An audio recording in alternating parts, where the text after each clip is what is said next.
മുൻപ് IPL എന്ന ഒരു ക്രിക്കറ്റ് സീസൺ ആരംഭിച്ചതോടുകൂടി നമ്മുടെ രാജ്യത്ത് അറിയപ്പെടാതെ കിടന്ന ധാരാളം ക്രിക്കറ്റ് താരങ്ങൾക്ക് മുഖ്യധാര കളിക്കാരായി മാറാൻ സാധിച്ചിരുന്നു. അതായത് ദേശീയ ടീമിൻ്റെ ഭാഗമാകാൻ നിരവധി ചെറിയ കളിക്കാർക്ക് സാധിച്ചതിൻ്റെ അടിസ്ഥാനപരമായ കാരണമെന്നത് IPL എന്ന് പറയുന്നൊരു സീസൺ 2007 ആരംഭിച്ചു. അതിൻ്റെ ആദ്യ സീസൺ രാജ്യത്തിന് പുറത്തും പിന്നീട് അകത്തുമായൊക്കെ ഇപ്പോൾ നടക്കുന്നത് നമുക്കറിയാം. ഇപ്പോൾ ഈ KCL വരുമ്പോഴും ഇപ്പോൾ ധാരാളം അത്തരം കളിക്കാർ ഒരുപക്ഷെ ടാലൻ്റ് ഉണ്ടായിട്ടും മുഖ്യധാരയിലേക്ക് പല കാരണങ്ങളാൽ എത്താൻ പറ്റാത്തതായിട്ടുള്ള ധാരാളം കളിക്കാർക്ക് അവസരം ലഭിക്കുന്നതാണ് ഇത്തരം മത്സരങ്ങൾ എന്ന കാര്യത്തിൽ യാതൊരു സംശയവുമില്ല. IPLൻ്റെയൊക്കെ ആ ഒരു നിലവാരത്തിലേക്ക് തന്നെ ഇപ്പോൾ KCLും മാറുന്നു, അല്ലെങ്കിൽ രാജ്യത്തിൻ്റെ തന്നെ ശ്രദ്ധ ആകർഷിക്കുന്ന നിലയിലേക്ക് തലസ്ഥാനത്ത് നടക്കുന്ന ഈ മത്സരങ്ങൾ മാറുന്നു എന്ന് തന്നെയാണ് നിഖിൽ അവിടെ നിന്നും പങ്കുവയ്ക്കുന്ന റിപ്പോർട്ടുകളിലൂടെ നമുക്ക് മനസ്സിലാക്കാൻ സാധിക്കുന്നത്. KCLിൽ തുടർച്ചയായി 2ാം വിജയം നേടിയതിൻ്റെ ആത്മവിശ്വാസത്തിലാണ് കാലിക്കറ്റ് ഗ്ലോബ് സ്റ്റാർസ്. വരും മത്സരങ്ങളിലും വിജയം സ്വന്തമാക്കുമെന്നും കിരീടമാണ് ലക്ഷ്യമെന്നും ടീമിൻ്റെ പരിശീലകൻ തന്നെ വ്യക്തമാക്കുന്നു.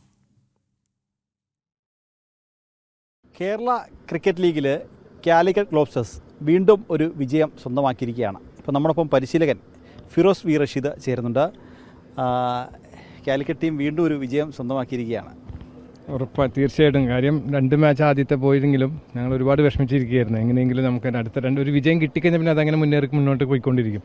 അപ്പോൾ അതുപോലെ തന്നെ ആ രീതിയിൽ തന്നെ നമുക്ക് മുന്നോട്ട് പോയിക്കൊണ്ടിരിക്കുകയാണ്. നല്ല 2 വിന്നാണ് ഇപ്പോൾ കിട്ടിയേക്കുന്നത്. അതിലെടുത്ത് പറയേണ്ട ഒരു പ്രകടനം അഖിൽ സ്കറിയുടെയാണ്.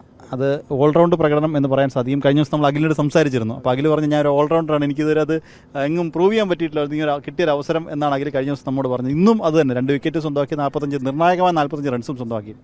ഉറപ്പായിട്ടും. കാരണം അഖിൽ എന്നൊരു പ്ലെയറിന് വെരി യൂട്ടിലിറ്റി പ്ലെയറാണ്. എവിടെയാണ് എപ്പോഴും മാച്ച് തിരിക്കാന്ന് പറഞ്ഞാൽ ഞങ്ങൾക്ക് എക്സ്പെക്ട് ചെയ്യുന്നുണ്ടായിരുന്നു. എനി ടൈം അഖിലിൻ്റെ കൈ ബോൾ കിട്ടിയ ഉടനെ നമുക്കൊരു ബ്രേക്ക് ത്രൂ വരും അവിടെ. അത് കഴിഞ്ഞ കുറേ കാലങ്ങളായിട്ട് അങ്ങനെ, കഴിഞ്ഞ വർഷങ്ങളൊക്കെ അത് തന്നെയാണ്. ഓരോ മാച്ചിനും നമുക്ക് ആൾ വരുമ്പോൾ ഒരു ഹോപ്പുണ്ട് നമുക്കൊരു വിക്കറ്റ് ഇപ്പോൾ ബ്രേക്ക് ത്രൂ കിട്ടുന്നുള്ളത്. കാരണം 100% വിശ്വസിക്കാവുന്ന ഒരാളാണ്. ഒപ്പം തന്നെ നായകൻ്റെ ഭാഗത്തുനിന്നൊരു പ്രകടനം, രോഹൻ്റെ ഭാഗത്തുനിന്ന് എല്ലാ മത്സരങ്ങളിലും കൃത്യമായി ഒരു കോൺട്രിബ്യൂഷൻ രോഹൻ്റെ ബാറ്റിൽ നിന്ന് വരുന്നുണ്ട്.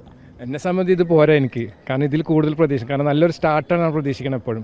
രോഹന ചെയ്യുന്നുണ്ട്, പക്ഷെ മറ്റേ സൈഡിൽ അതർ സൈഡിൽ കുറച്ച് സ്ലോ ആവുന്നുണ്ട്. പക്ഷെ അത് നമുക്കൊരു സ്റ്റാർട്ടിങ് പ്രശ്നം തരുന്നുണ്ട്. പക്ഷേ രോഹൻ്റെ ഭാഗത്തുനിന്ന് നല്ല രീതിയിൽ മുന്നോട്ട് പോകുന്നുണ്ട്.